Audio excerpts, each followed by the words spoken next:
Major Albert F. Hamilton from Chicago, Illinois, always wanted to be in the military. He was a JROTC cadet at Tilden Technical High School at the start of World War II. He was inspired to join the Army after the attack on Pearl Harbor. Al is a natural leader and was promoted in rank and responsibility until he was captured by German forces in Italy.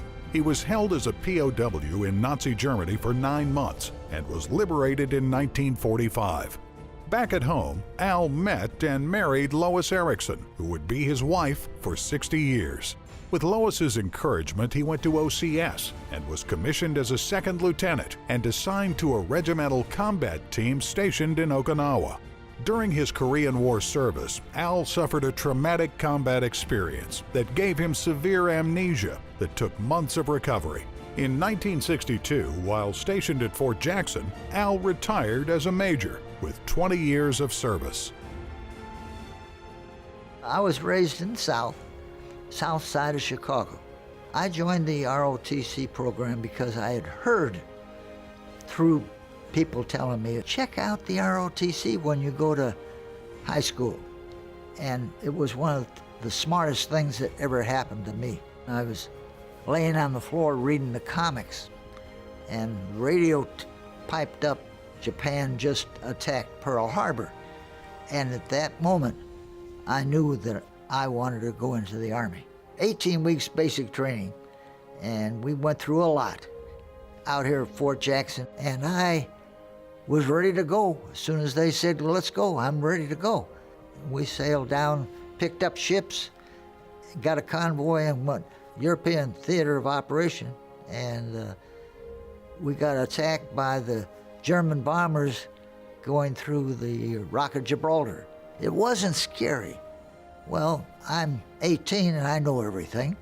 So I climb up the ladders, and from Chicago we had fireworks at two Riverview parks.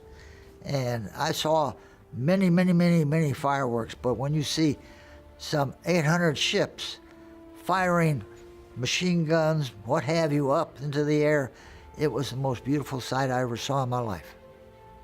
And when I joined the unit, the first thing they did was hand me a BAR, Browning automatic rifle, weighing about 21, 22 pounds. And then you put the cartridge belt on your waist, and that's another 8, 9, 10 pounds. And I just finished basic training, and I knew I was ready. But it was another week or two before we went into combat. We went down the middle of Italy. And what's in the middle of Italy? Mountains. What's in Texas, where I took basic training? Pool table type of terrain. And after about 20, 30 minutes into this mountain climbing business, I was breathing heavy. And the unit was getting further and further away from me, and pretty soon they were out of sight. And through my ROTC training, and through my parents' training, look left, look right before you cross a road. And I looked down to the left, and here's two Germans coming down the hill. And that's when I pulled up my BAR, jumped out in the road, but I had something going that I hadn't had before walking up that hill. Adrenaline flowing in my head. I wasn't tired. I was just like I had started at the bottom of the hill. And when that BAR was pointed at them, they put their hands up, and I captured two enemy the first day in combat. We were in the northern part of Italy, in the mountains. That's the only place we ever went. We never went to the seashore. We sent patrol out, see if the area we were going to move into was clear, occupied, and the Germans were around the top of the hill. We didn't know it, and we got captured. There was no rocks bigger than the fist. You couldn't hide behind that and return fire. We tried fire, but we were getting picked off one at a time. And we surrendered. It was devastating, basically on the inside. But in the same light, it was liberating, because I knew that we had done our best and we had done our job. I was being interrogated by a German when I was captured. He said, "Oh, and you're from Chicago?" And I said, "Yes." Gangsters, boom, boom, boom, boom, boom, boom, boom, boom, boom, boom, boom, boom, boom. And inside, I laughed. And it took the fear right out of me. He thought he was going to get me to really spill my guts about something, and it just did the opposite. It sealed me up, and I was laughing like crazy. After the interrogation was over, then we were marched for a number of miles, and the next morning, raus mit you, which is, come here, let's go, move, and motioned us up against the wall. And when we turned and looked at the wall, I swear to this day, it looked like bullet holes in the wall. And they motioned us up against the wall, and that's when I started saying the Lord's Prayer. And they cocked their Misers machine guns at us. Didn't pull the trigger, needless to say. And within 30 seconds, the truck comes up, and they load us on the truck. And you talk about being relieved. I just knew that that was the end of my life right there. And put us on the truck and took us down to the railroad station and put us on a boxcar, and we headed up north into Germany. Stalag 7A, Moosburg, Germany, about 60, 70 kilometers north of Munich. Prison camp was tough, and the toughest part about it was food. And food in prison camp was next to nothing. And I went from 140 down to 105 or 6 pounds. But I'd take their coffee after the few weeks. You know you want to take the coffee because that's what you wash with. You don't drink it. You wash your body with it. NCOs could not go on work detail, go to Munich and Arbeit, repair the rail lines in Munich that the Americans and French and British would bomb every month. We would take our shirts off. We'd go to a private and we'd take his shirt and he would take our shirt, and we would go to Munich to work because you would get 2 meals when you went to Arbeit, work in Munich, repairing the rail lines. They didn't get repaired very good or very much.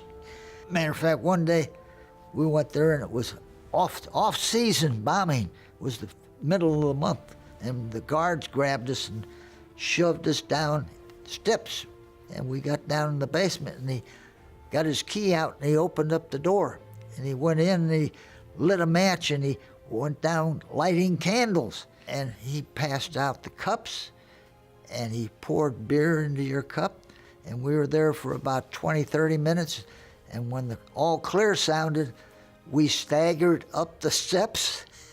I never drank beer in my life up until then, and it was 18 proof beer.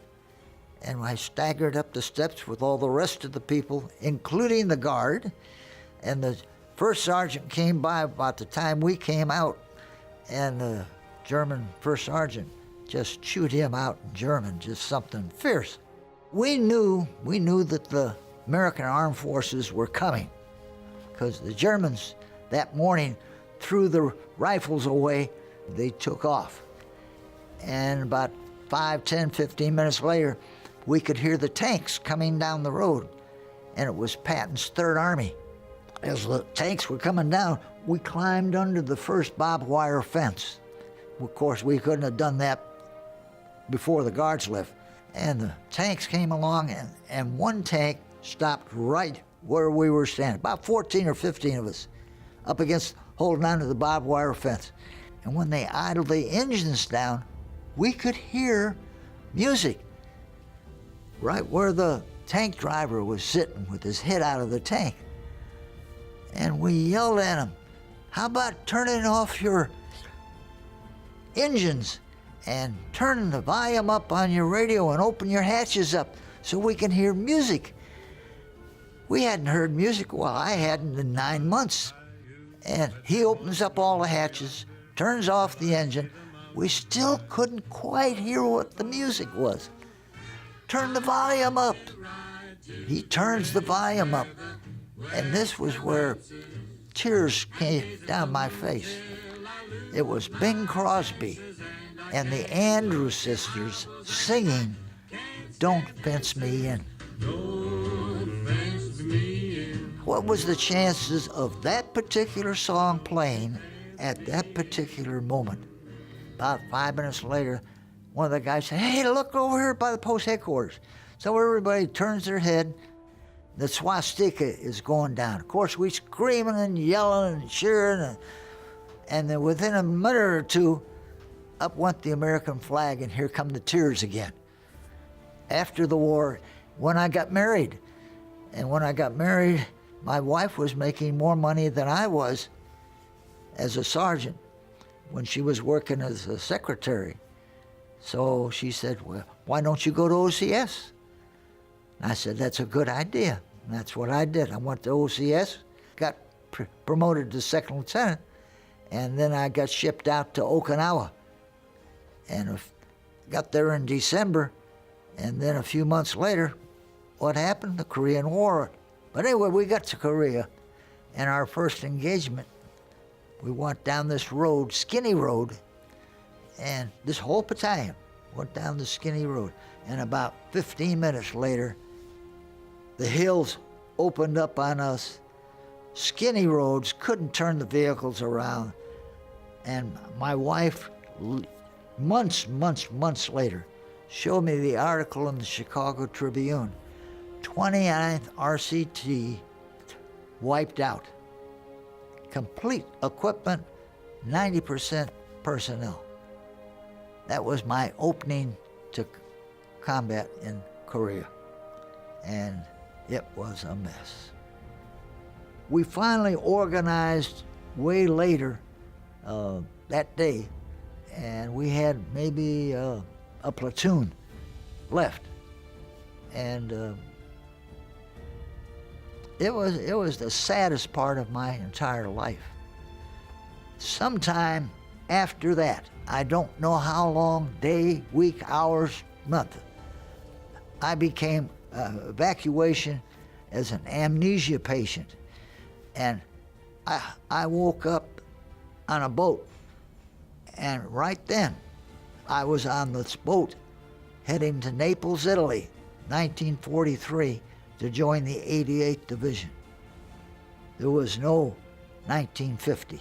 It took them 4 months to get me from 1943 back up to 1950. And the last thing the doctor told me, he said, don't ever get into a stressful situation.